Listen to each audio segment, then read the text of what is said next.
गेला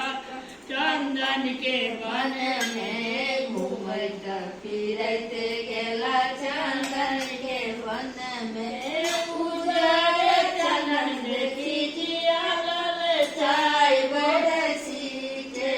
संग में उजर चंदन देखी जिया ललचाई बरसी के संग में चलला चनाई बाबू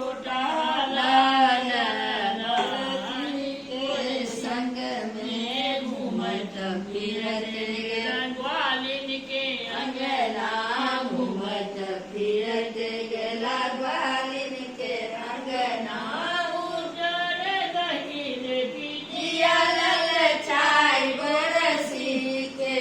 संग में उजर दहिन जिया ललचाई बरसी के संग में चलला चनाई